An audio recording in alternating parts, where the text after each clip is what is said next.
Good morning, guys. In the last session, we discussed about admin module functionality and we have analyzed the components that are required in the admin module.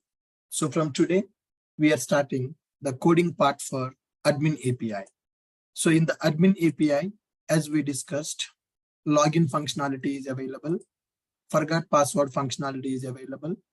Once login successfully, dashboard functionality will be available. Dashboard functionality will be available. Then after that, my profile option is available. Then logout functionality available. Go to admin, create account option is available. View accounts option is available. Create plan, view plans. Like this, there are several functionalities available in the admin API. So in order to develop that admin API, we are going to deal with two tables in the database. One is users table, another one is plans table. Users table will contain the users information, plan table will contain the plans information. Along with these tables, for these tables, basically we are going to create entity classes and repository interfaces. Then we are going to create binding classes. They are used to map our request data as well as response data. And I'm going to take 3 service interfaces. For account related functionality, 1 service. For plan related functionality, 1 service. For user login registration and forgot password dashboard, that functionality will be implemented in 1 service. And we are going to create 3 REST controllers. And we are going to create several utility classes as well in our application. So from today, we are going to start with this development. So I'm using Spring Boot application. I created this project using Spring Initializer website. I imported that project into my IntelliJ IDEA. Now go to SRC. Nothing is available, guys. Just one empty Spring Boot application is available, which is having a main method. And coming to the properties, YML file is available. In this YML file, I have configured my details. That means my data source properties I have configured, and SMTP properties also I have configured. They are used, these data source properties are used to communicate with the database. Okay.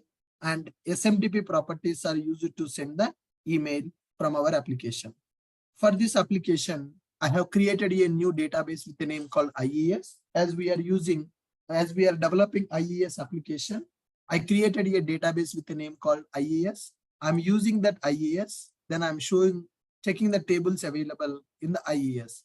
So currently there are no tables available in the IES. It's a empty database we have. Now we need to create the components in our application. So as we discussed first, we need to create entity classes and repository interfaces. So I'm going to my base package, which is in.ashok IT. Let me create a new package here. I need to create entities here. Along with the entities, we need repositories. Repositories are required. Entities and repositories. After entities and repositories, we are going to create binding classes.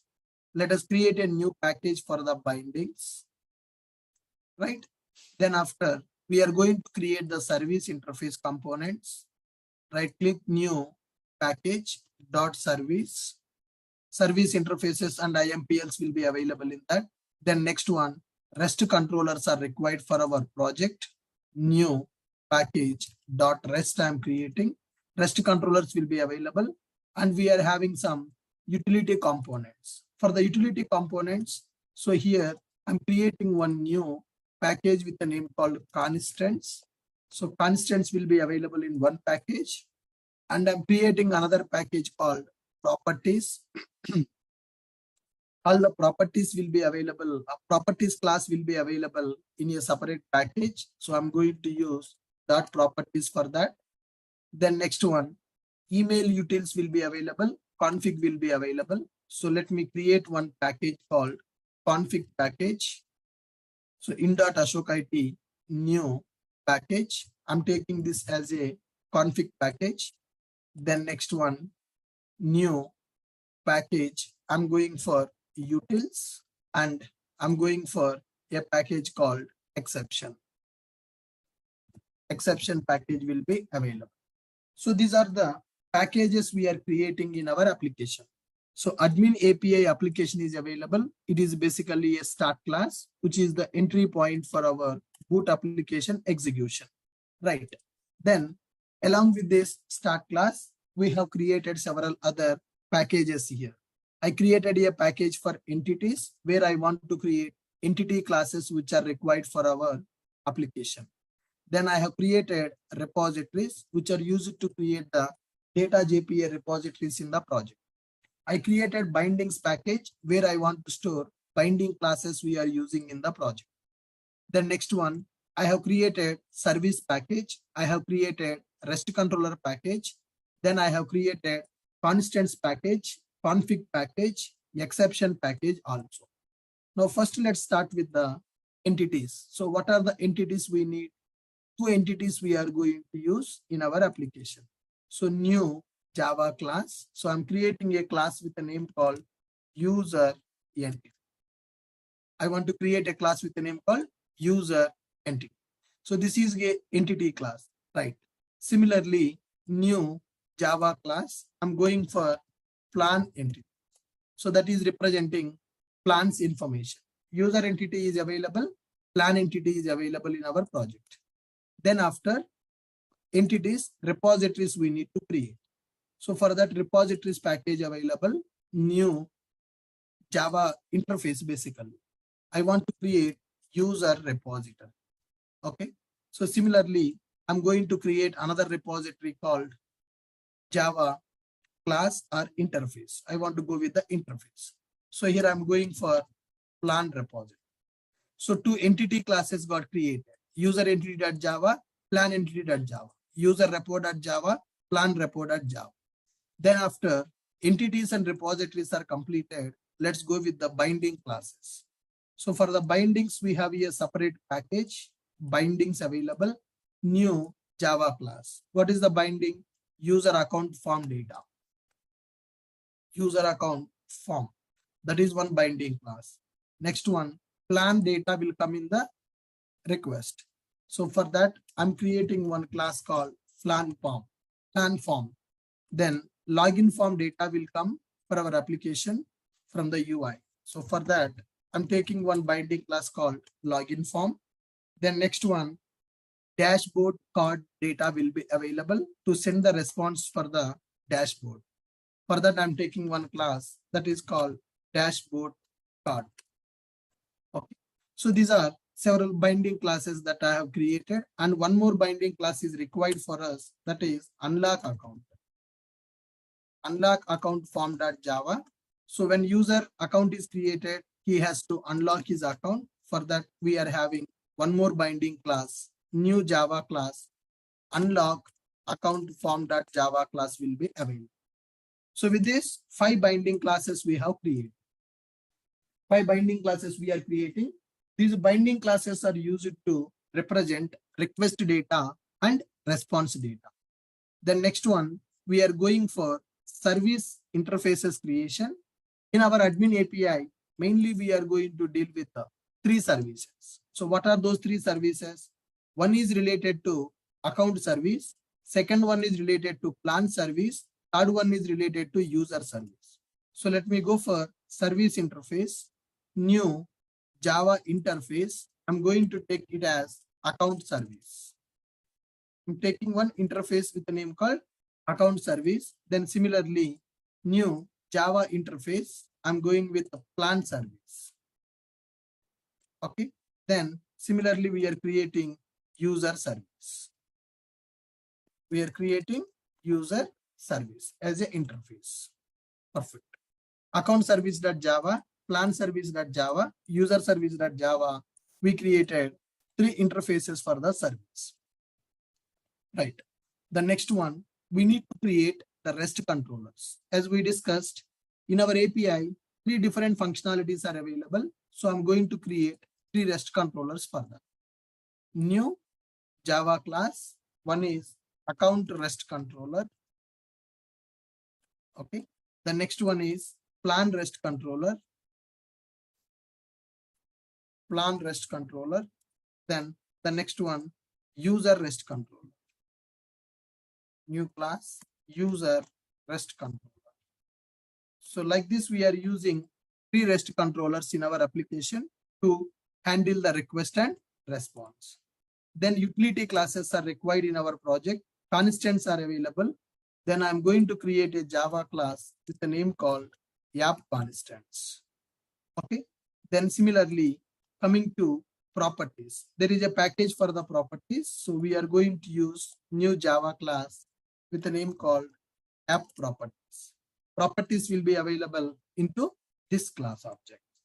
Then util package available. Let us create one new class called email utils, which contains the logic to send the emails in our application. Then after, exception handler is required. So what are the exceptions we are going to face in our application? To handle those exceptions, we are going to create one class, that is app exception handler. App exception handler class is created. So with this, all the Java components, config package is available. So here we are going to create configuration by using Swagger config, which is used to generate the documentation for our REST API. All right. So these are the components we have created for our project. Properties file, YML file is available for our application. I created all these Java classes and interfaces which are required. 2 entities, for every entity, 1 repository. 5 binding classes I have created, and 3 service interfaces I have created, and 3 REST controllers I have created, and some utility classes, constants class, properties class, exception handler, email utils, Swagger config.java we have created. Anything else that we need to create for admin API, guys? Anything else that we need to create for the admin API? Any other Java class that is required?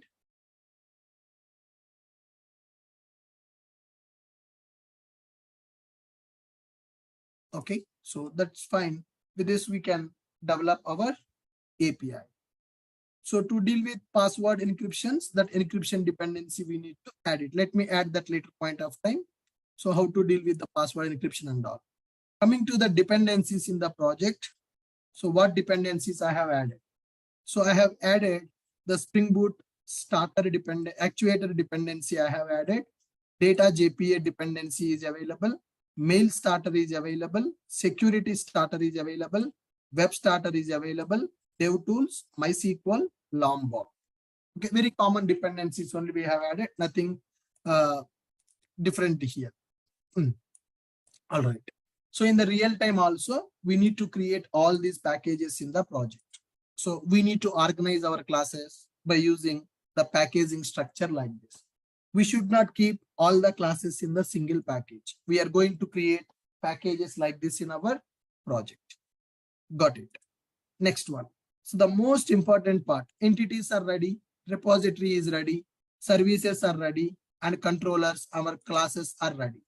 So the most important part that we need to do is identifying the methods. So that is the problem most of the people are facing.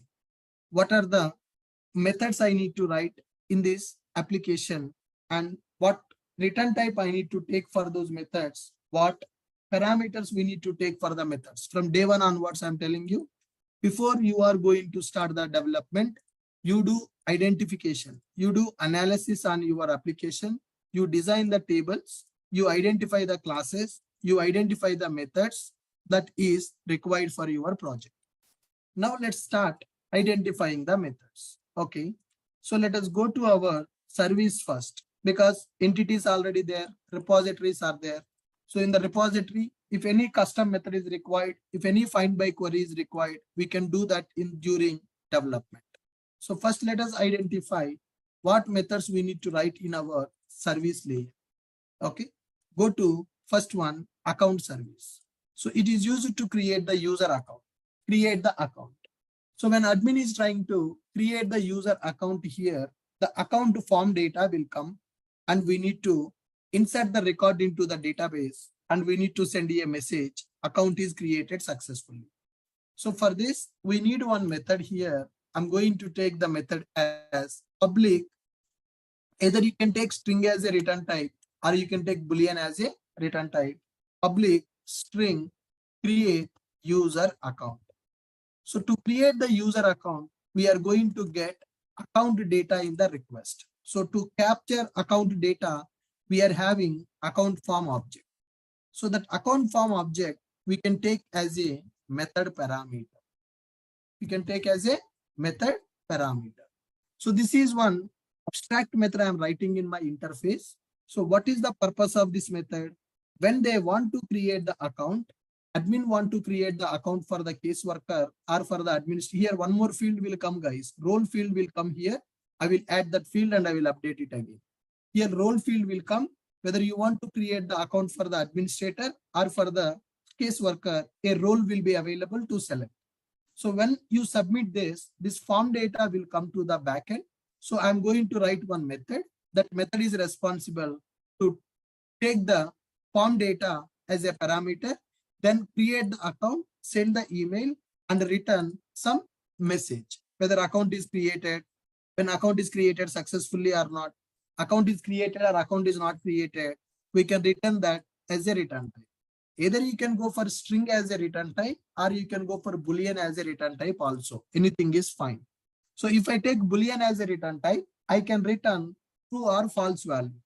If I return true, that means my account is created successfully. If I return false, that means account is not created successfully. Are you able to understand my point? I'm writing a method for creating the account.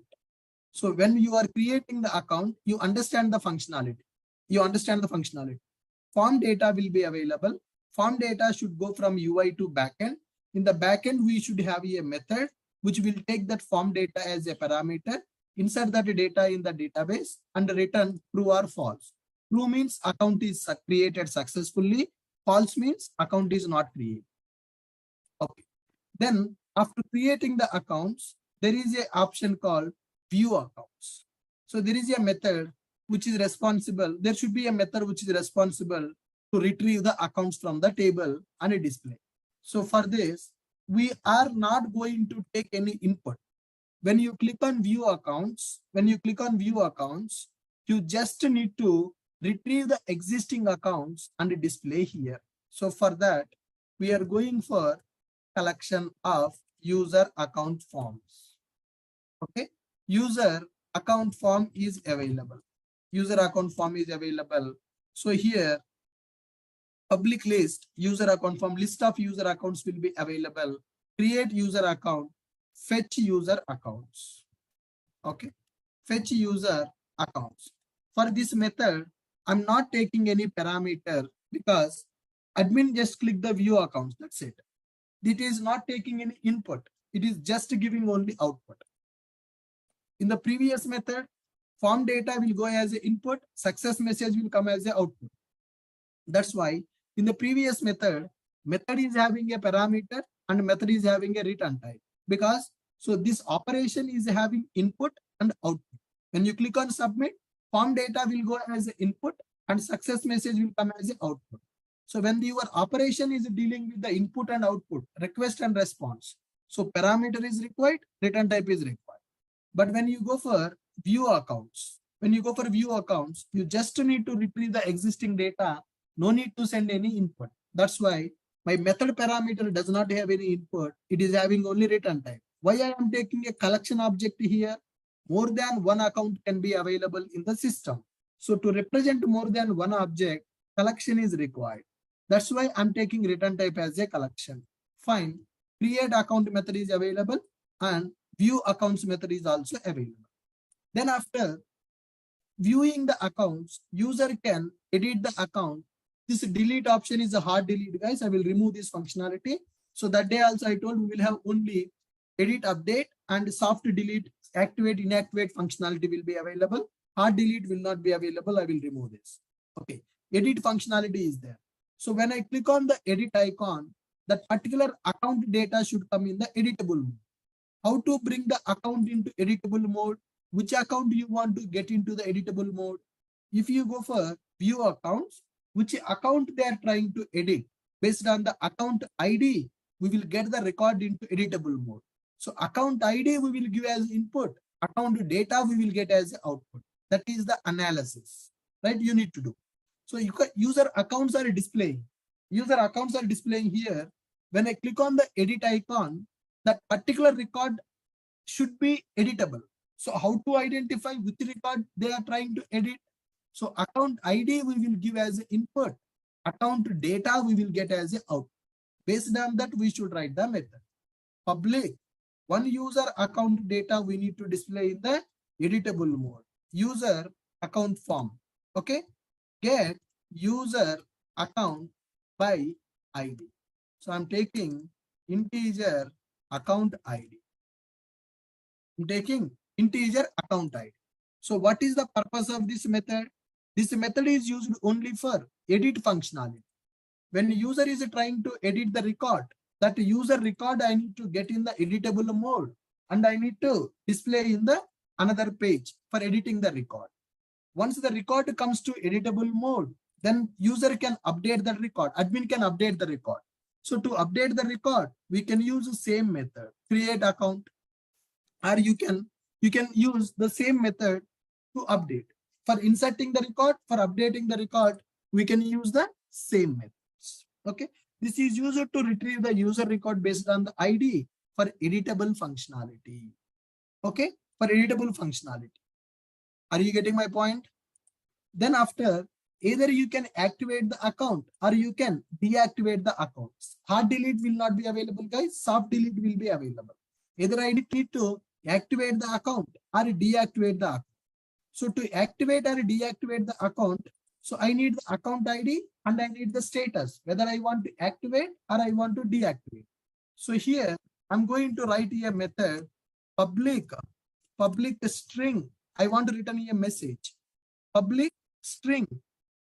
Now activate, or else I can say account soft delete or account status, change account status, account status change account status. So this method, I'm writing a meaningful name, change account status. For which account we need to change the status? I need that account ID and what is the status, whether you want to activate it or you want to deactivate. So here, so for already activated record, we can click on the deactivate. For already deactivated record, we can click on the activate button. So that's why, what is the present status of the account I want? For which account you are trying to do the activate and deactivate I want. That's why for this method I am taking two parameters. For this method I am taking two parameters. One is account ID, another one is account present status. Account present status. So these methods we need to deal with accounts in the application. Create account, fetch user accounts, get account by ID, then change the account status. This method, this is a single method can be used for activating the account as well as deactivating the account. Okay. Are you getting my point?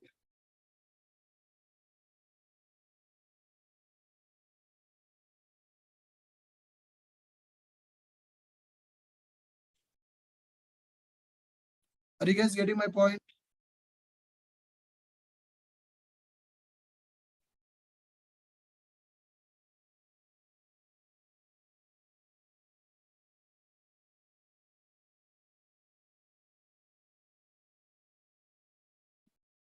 You understand why I am taking two parameters? One is which user account status we want to change and what status we want to keep. This method is used for both activating the account as well as deactivating the account. Perfect. So with this, user account related functionality is done. So we need 4 methods in the service layer in order to do this functionality. Creating the account, display the accounts which are already available, edit the account, get the account based on the ID for edit functionality, change the status of the account based on the account ID and account status. If account is already activated, then we are going to deactivate. If the account is deactivated, then we are going to activate. So this is the method which is used to perform soft delete. Soft delete means making the account as active or inactive. I'm not going to implement a hard delete. I'm going to implement soft delete. How to do the soft delete? By using switch. Account status switch will be available, either active or inactive. In this method, we are going to implement the soft delete functionality. Are you clear with the 4 methods?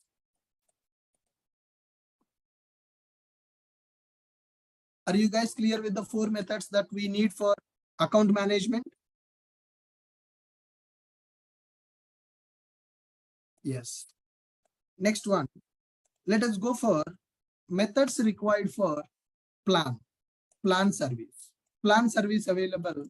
Same thing here also. How we are dealing with account service, same thing we need to deal in the plan service also.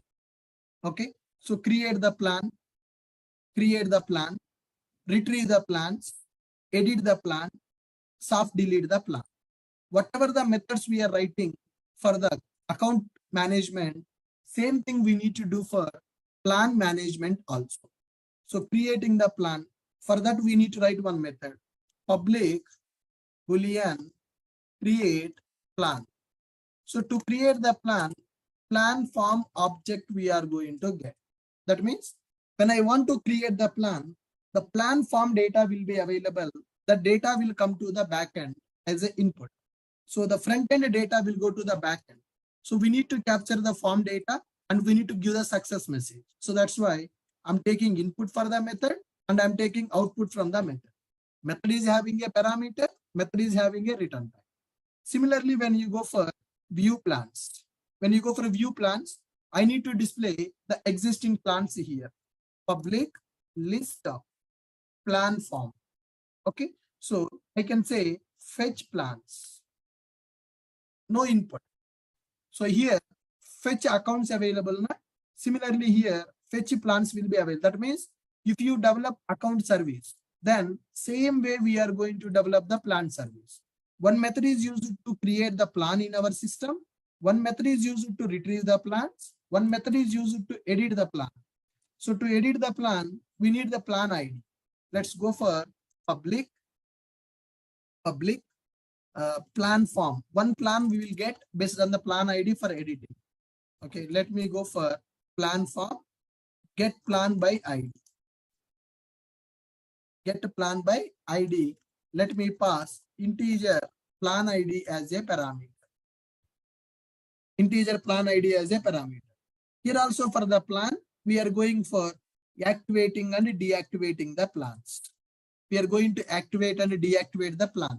Activate or deactivate the plan. So for this, we need one method, public boolean or public string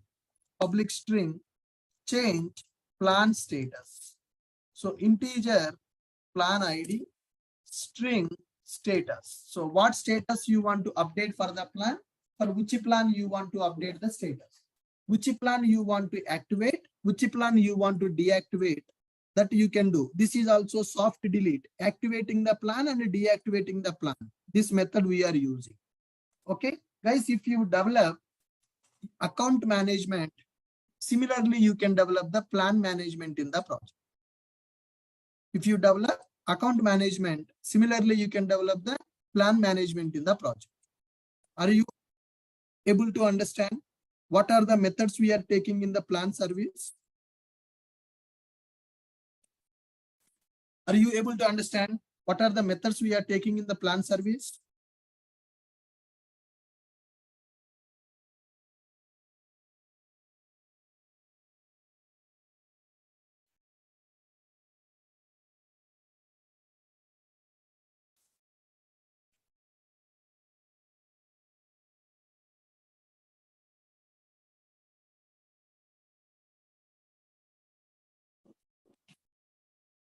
Any difference? No.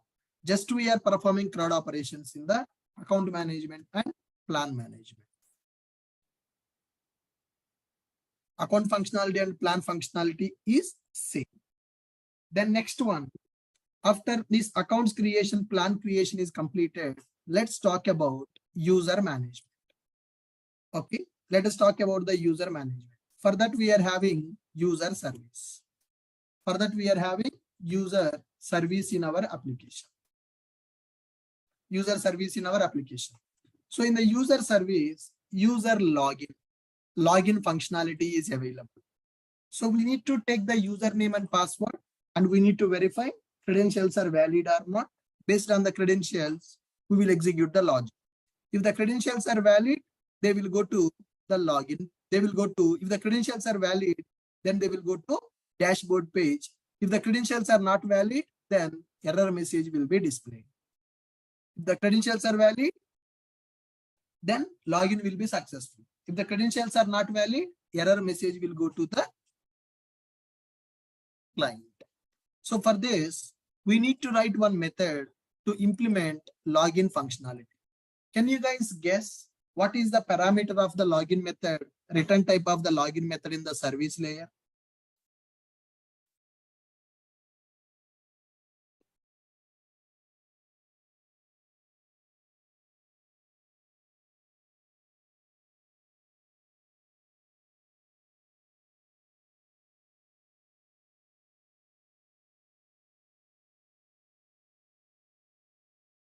What are the parameters? What is the parameter? I want to write one method called login method in the user service. So what parameter, what return type we need to take for that? Can you guess? 2 minutes of time.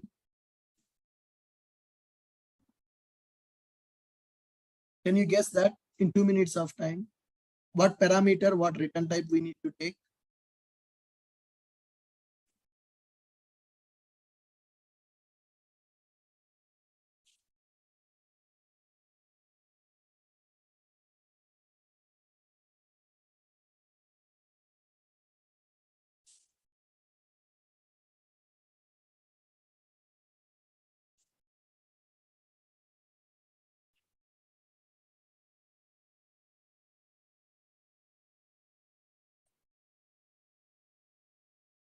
Come on, guys.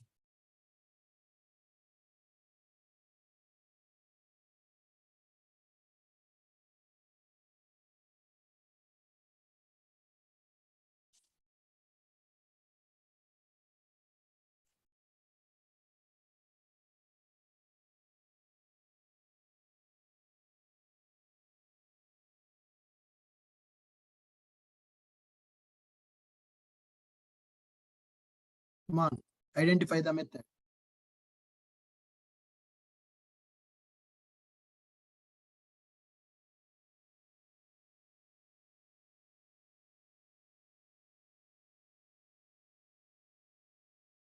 Okay, so we are good. Public, for time being, keep it void. Login. So for login, we are having login form. Username and password will come. I mean to say, email ID and password will come to the backend to verify the user credentials are correct or not. But what is the return type? If a login is a success, we should get the dashboard as a return type. If the login is failure, we should get error message as a response. So how you will deal with that here? If the credentials are valid, we should get the dashboard as a response. If the credentials are invalid, we should get error message as a response. How can we do that?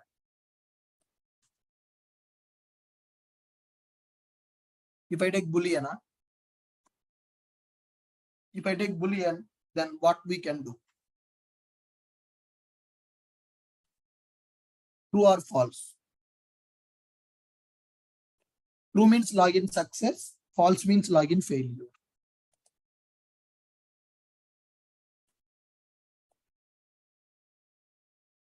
Boolean, login. So Boolean means that method will return true or false. That method will tell you the credentials are valid or not. That method will tell you only the credentials are valid or not.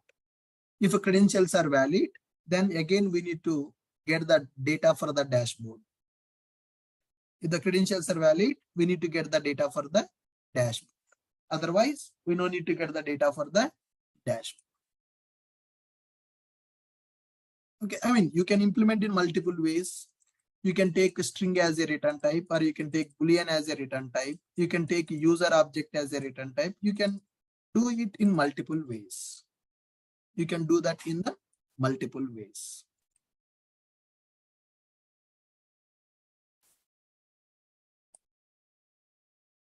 Are you getting my point?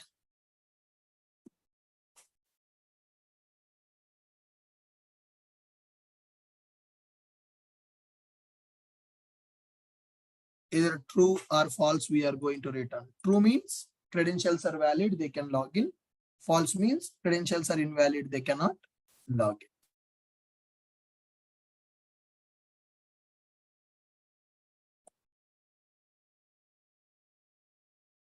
Suppose if user is not unlocked his account, then caseworker account is created, but caseworker account is not unlocked. True, false means you can say only invalid credentials. False means invalid credentials. What about account are not unlocked? So here you need to make it as a string here. You need to make it as a string. So you can display error message based on the situation. Sometimes it may be invalid credentials. Sometimes it may be your account is locked. So let's go with the string data type. Let us go with the string data type. So now for the login form, the form data will come as the input. So that's why we are taking form object as a parameter. Return type is a string. So string means it can say login is success or invalid credentials, or it will say account is locked. Any message you can display if it is a string, right? If you take boolean, only 2 scenarios you can handle. If you go for string, you can handle multiple scenarios. In our situation, 3 scenarios will be available. Login can be success, invalid credentials can occur, account can be locked. So to handle more than 2 scenarios, you need to go for string instead of boolean. Okay, perfect. So once the login is completed, then forgot password is available.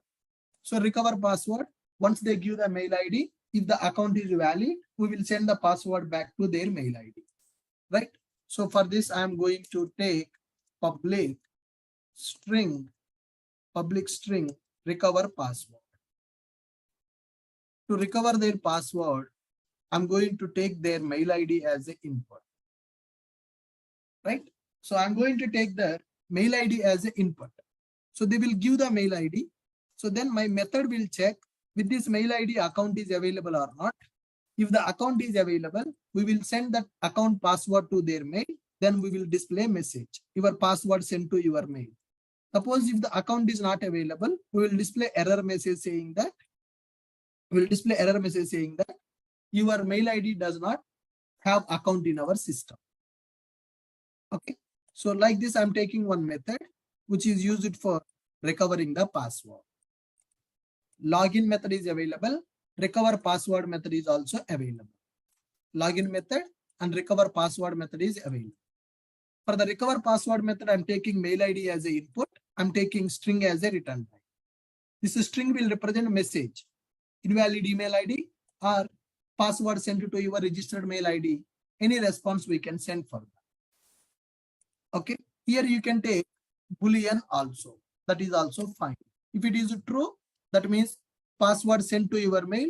If it is false, we can say invalid email ID, no account available. Either you can take string or you can take boolean also as a return type for this method.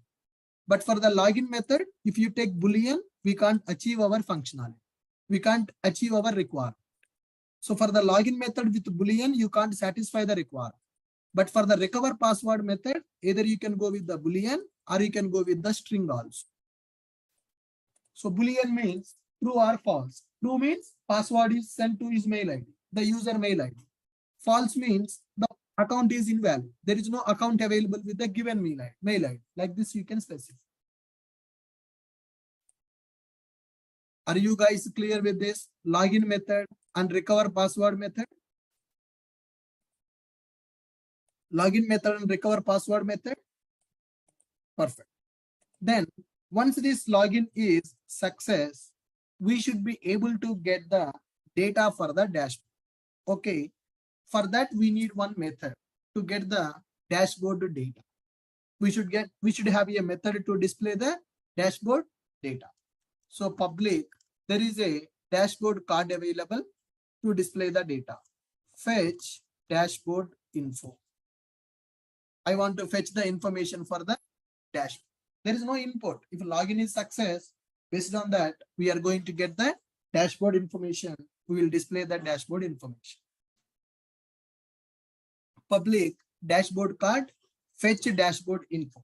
One method we are writing to fetch that information required for the dashboard. So if login is successful, then immediately we will get the data which is required for the dashboard, and we will return dashboard card response that will be displayed in the UI. Then after, for the user, my profile option is available. What is the meaning of my profile? So which user is logged in? Which user is logged in? That user profile information we have to display. Which user is logged in? That user profile information we have to display. That means we should get the user record based on the user ID. We should get the user record based on the user ID.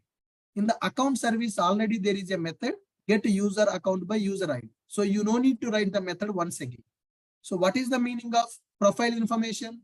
Whoever is logged in into the application, so that person can edit their profile.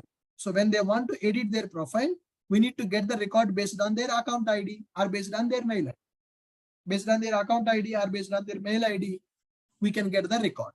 So already in the account service, the method is available to get the user record based on the user ID. So do I need to write one more method here, or I can reuse the same method? Do I need to write one more method for the person record, or I can reuse the same method, guys?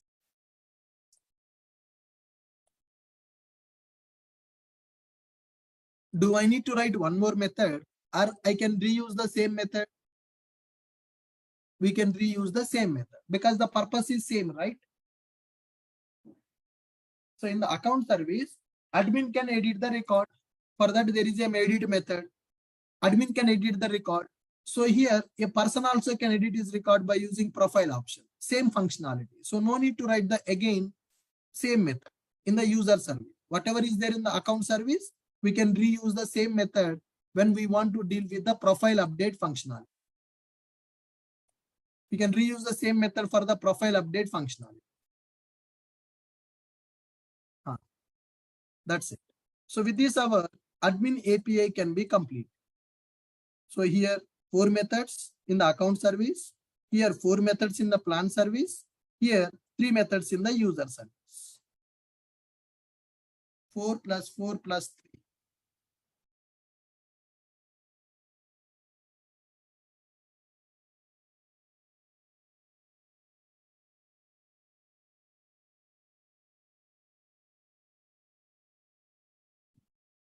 Now we need to write implementation classes for these methods. Now we need to write implementation classes for these methods. Implementation for these methods. These methods are available in the service interface. These methods are available in the service interface. We need to write implementation for these methods. Are you clear?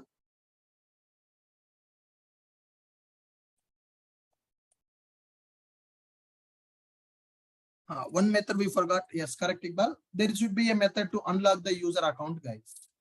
Change account status. User will receive a mail now to unlock the account. Public string unlock user account.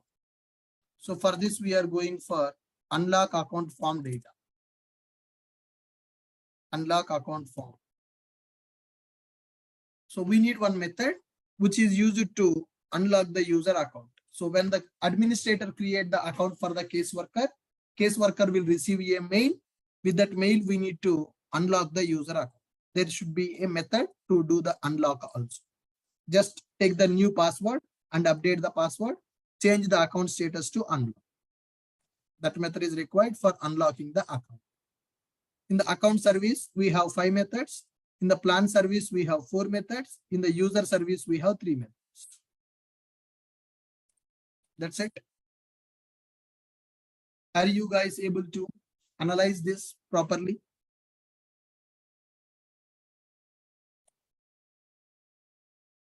Are you guys able to analyze this properly? What are the methods we need for the service layer for admin API development?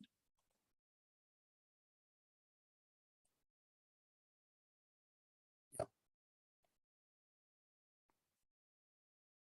Now, what is the next step? You need to create a implementation classes for them. Account service, IMPL, account service, IMPL we need to create. For account service, IMPL.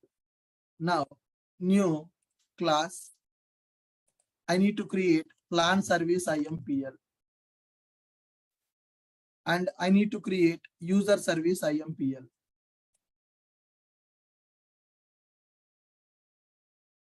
User service IMPL. Account service IMPL will implement account service interface. Okay. So whenever we are implementing the interface, implement all the methods which are available. Okay. So these are the methods which are available in that. We need to implement all the methods and we need to represent this method class as a Spring Bean. For that, we are going to use @service annotation. Then plan service IMPL. Let us make it as a Spring Bean. For that, we are going to use @service annotation and implements plan service interface. So when you are implementing an interface, you need to implement all the abstract methods available in the interface. Okay. Then go to plan service IMPL we have created. Then go to user service interface. For that, we need to create a IMPL. So implements user service IMPL. Implement user service. I want to implement that interface. So when you are implementing an interface, you need to override all the abstract methods available in the interface. Otherwise, we'll get an error. So implement the methods which are available. Yes, I have implemented. Let us represent this class also as a Spring Bean. For that, I'm writing @service annotation. I'm writing @service annotation for me. So with this, our interfaces are ready and implementation classes are ready. We need to build the logic in that. So my implementation class having dummy methods, guys. Currently, logic is not available. We need to implement the logic for these methods. Okay. And the REST controller, account REST controller, plan REST controller, user REST controller. So to represent these classes as a REST controllers, we are going to use @REST controller annotation. So all these classes should be represented as the REST controllers. User REST controller, account REST controller. This also should be represented as a REST controller. User REST controller, plan REST controller, account REST controllers. So these are 3 REST controllers we have in our application. Service interfaces logic we need to write first. Okay. Utils, email utils available. We should write the mail functionality. Now, coming to the constants. So here we need to declare the constants that we need. You don't need to represent that as a Spring Bean. Email utils should be represented as a Spring Bean. For that, we are going to use @component annotation. Okay. App exception handler. To handle the exceptions, let me represent this as a REST controller advice, global exception handler. Now, properties class. So any properties that we need for our application, we will use it. So to represent this class as a Spring Bean, let me go for component. Let me go for enable configuration properties. Enable configuration properties, then enable configuration properties. So these configuration properties, we are going to give a prefix from where the configuration properties are started. Admin. I'm giving configuration properties for this. So this is responsible to load the messages. So I'm going to take private map string comma string. Then I'm going to take the messages is equal to new hash map. It is used to load the application properties. Okay. For that, setters and getters are required. Let me go for data. Lombok will be available. So any messages which we configure in the application, those messages can be loaded into our configuration properties. Now, util class, email utils.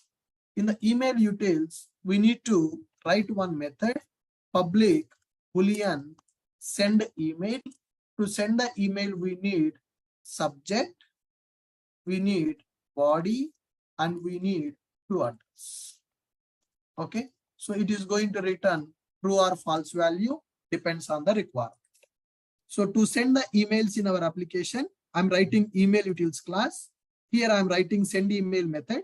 This method is taking subject, body, and to address as a parameter. Here we need to build the logic to send email.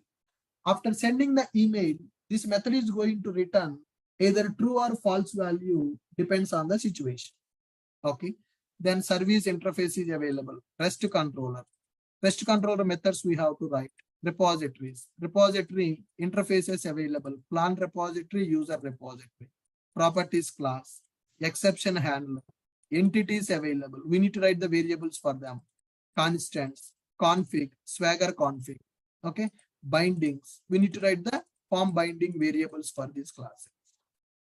So this is the structure, or I can say this is the skeleton that we have created for our project. This is the skeleton we have created for our project. Now we need to start the actual coding part. Now we need to start the actual coding part for this one. So first, if you go for binding classes, user account form.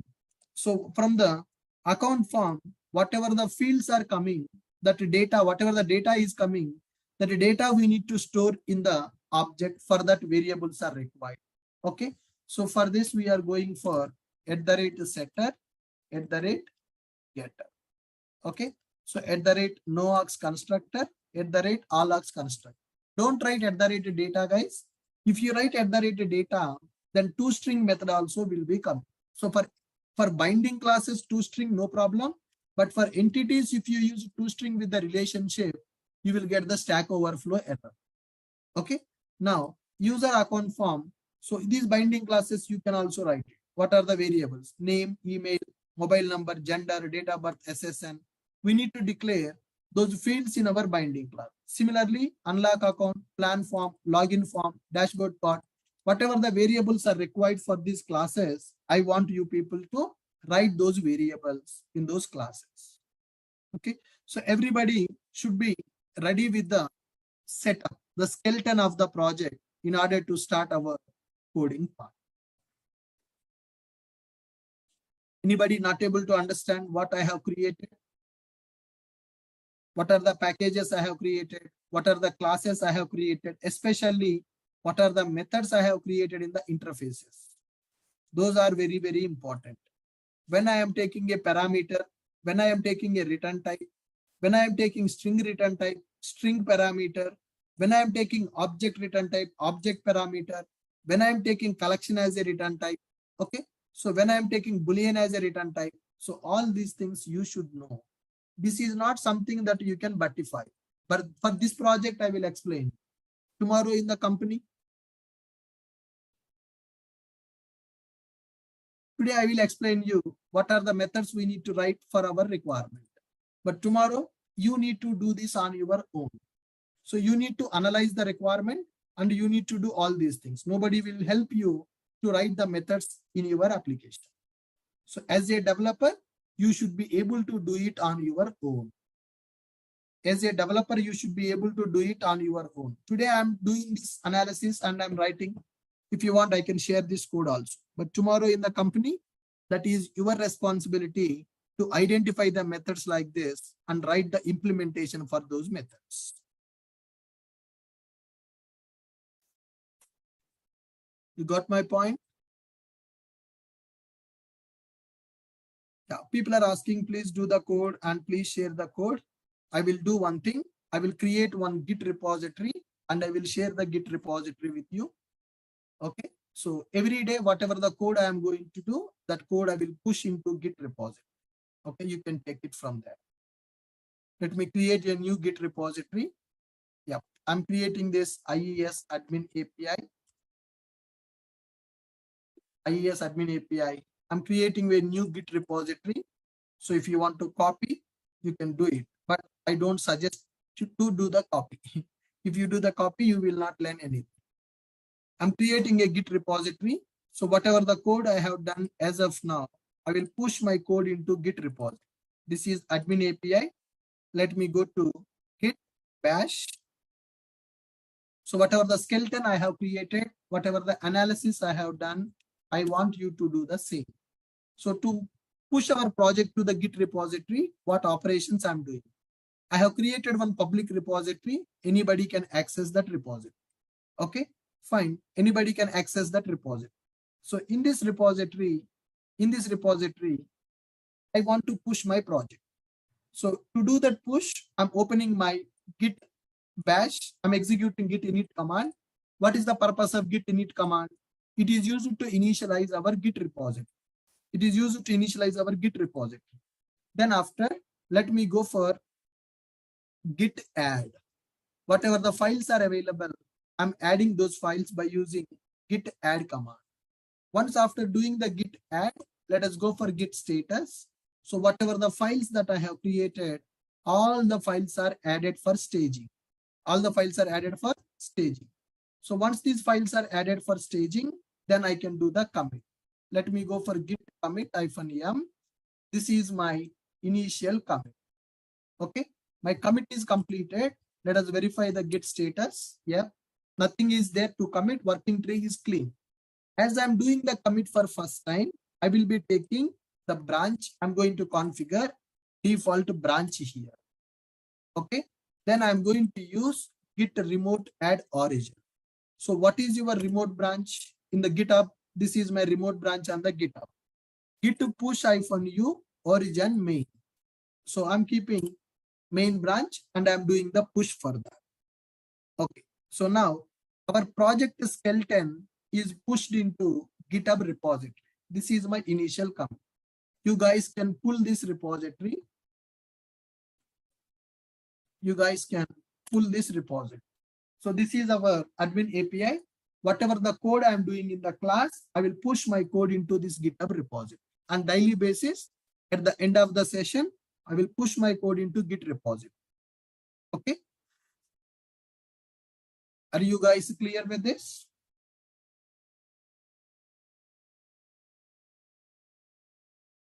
All of you. Can you access the repository? Can you clone it in your system?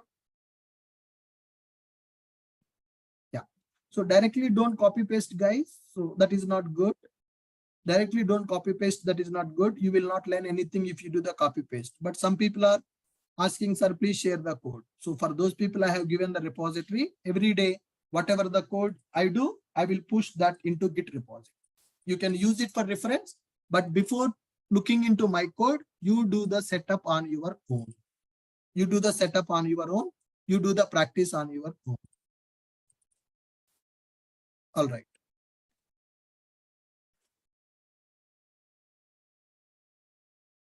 So what is the next task, guys? So next task, we need to implement our variables in the entity classes.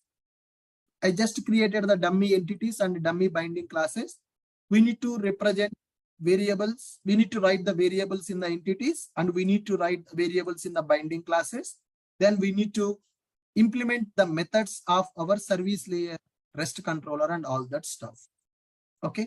So guys, as I have given the Git repository, I will do some work in the offline also because declaring the variables in the binding classes and entity classes, no need to explain. That is very simple task.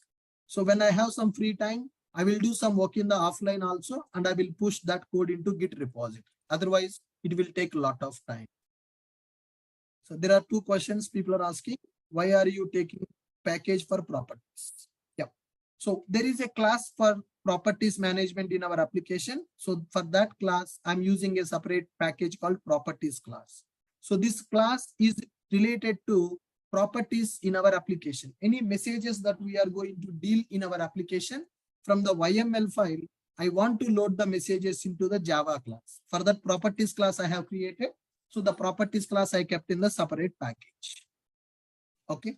And someone is asking, explain about the dashboard method. So once look at the application, once the user logged in into the application successfully, we need to get the data and display in the dashboard. So for that, I'm writing one method in the user service, which is responsible to get the data for the dashboard display. So in the DB, this information will be available, right? So I'm getting the information from the database and I am going to show in the UI.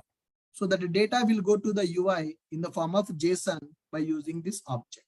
So this method is responsible to get the data from the database, then display that data in the UI page. So to get the data from the dashboard and send to the UI, I have a method called dashboard card method. I mean, fetch dashboard info method is available.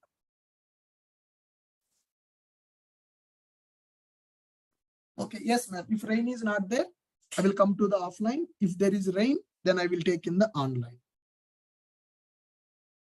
All right, good.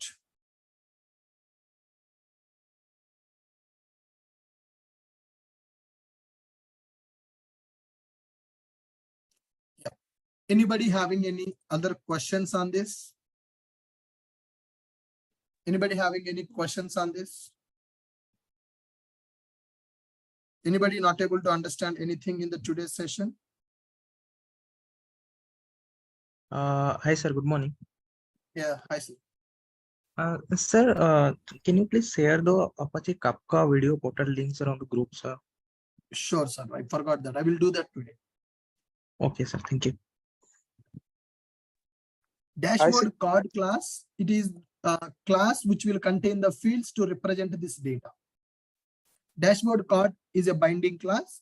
That class will represent the data which is required for the cards information. Right? Hi, sir. Iqbal here. Yeah, hello, sir. So why we are taking a status also in what is the method? A status activate, deactivate, change status of user. Status of user. This one you are asking? Yeah, with ID only we can know the status of the user, and based on the status we can toggle it. You can toggle it if you have the only ID. You need to first fetch the record from the DB, and you need to check the what is the present status, and you need to reverse that. Yes. So okay. Why we are explicitly passing a status? Let me tell you. So you need to fetch the record first from the database, then you need to change the status and you need to update the record. How many queries you need to do? 2 or 3. If I get the status directly, so whenever the image is available here, right, with the single query, we can do the operation. So if the button is displaying as a green color, I will get the opposite status. Directly, I can update that status without fetching the record from the DB. With a single query, we can update the record. So if you, as per your understanding, if I don't take the status, I need to execute 2 queries. First, I need to get the record, then I need to switch the status. Okay, sir. Understood, sir. Understood, sir. Thank you. Yeah. Anyone else having any other question? Hello, sir. Yeah, hi. Good morning, sir. Sir, I am not understanding the dashboard method of return type. Can you please explain again? This one, where is that? User service, right? This method. Yes, sir. Return type. Return type. Dashboard card. Dashboard card. So what is the meaning of taking object as a return type? Set of fields I want to return. When you log in into the application, your dashboard will come. So I'm displaying the data in the dashboard as a cards. How many plans available? How many citizens are approved? How many citizens are denied? How much benefit we have given for the citizen? These 4 fields data I want to get from the backend to the UI. How to send the data from the backend application to front-end application? By using JSON. So to represent these 4 fields data, I'm taking a method. That method is returning one object. In this object, we will declare those fields. Okay. Thanks. Got it? Yes, sir. Got it. Hello. Hello. Yeah, good morning, sir. Sir, in interview, they're asking that where have you used Kafka in this project? So I will explain that, sir. Okay. First, you learn what is Kafka, how to develop application by using Kafka. I will tell you the scenario in our project for the Kafka. In the correspondence module, we can see the scenario. Or in the data collection module also we can see the scenario. Okay. Can you just tell what would be the functionality? Yes, sir, I will explain that. I will prepare the scenario and I will explain you that. In the correspondence module, the notices generation can be done by using Kafka. In the eligibility determination, once the plan renewals are completed, we can use Kafka to generate the re-eligibility determination we can do by using that Kafka scenario. I will give the perfect example for that. Okay. Okay, sir. Hello, good morning, sir. Hello, good morning. Sir, whenever we get a new story, so in real time in company, whenever we get new story to develop, so we need to create new project every time, or we can do coding in existing project already. No, sir. For every story, why you will create a new project? Okay. It's Project every creation time is task only is one. different, no? Project creation is only one-time activity. Suppose you got a story to implement exception handling in the admin API. So in the existing admin API, you will implement exception handling. You will not create a separate project to implement exception handling. So the story, whether you need to create a new project or you need to work on the existing project, it depends upon your story. Suppose there is a story, implement logging in the admin API. For that, what you need to? You need to do the work in the existing project or you need to create a new project for that. Yeah, existing. That maturity you will get by looking at the story. What is the task? What you need to do? Based on that, you will understand. Okay. And suppose if it's not related to existing project, so then you need to create new one. For example, you got a story, create a new project for DC API. Then you need to create the new project and you need to create all the packages in the DC API. okay. If you are newly starting the project, then you should write it. Otherwise, you should not. Thank you, sir. Hello. Yes, someone is speaking. Yes, sir. Yes, hello. This is Pramod, sir. Hi, Pramod. Yeah, in the account active status active switch, sir, I have used contain method.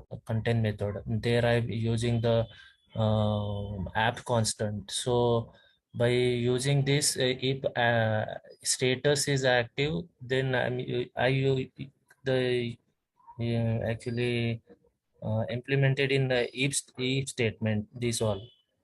No, you So can it see that, sir. Tomorrow I will implement that logic, right? You can compare your logic with mine. so you as you used the sir status, no, the that I not use here. No That's all. problem, sir. The coding you can do in multiple ways. You don't need to do exact the code what I am doing.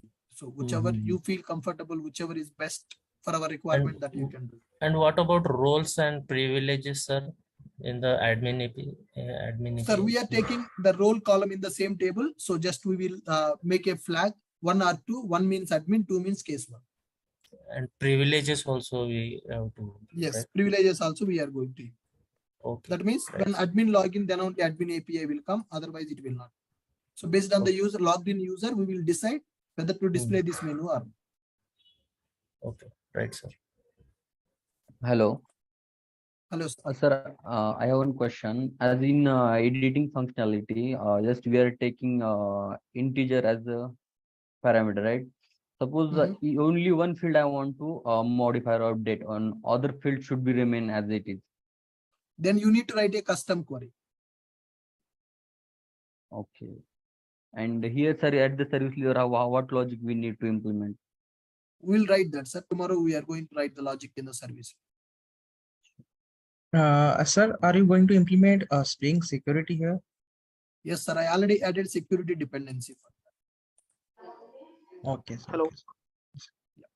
So, multi-threading real-time scenario can give. In the correspondence module, I will explain multi-threading real-time scenario. Okay. So first we'll complete this. In the correspondence module, I will explain that multi-threading implementation. Theoretically, I have already explained. Practically, we will do in the correspondence module. Hello. Yes, sir. Hello, sir. Yesterday I faced an interview.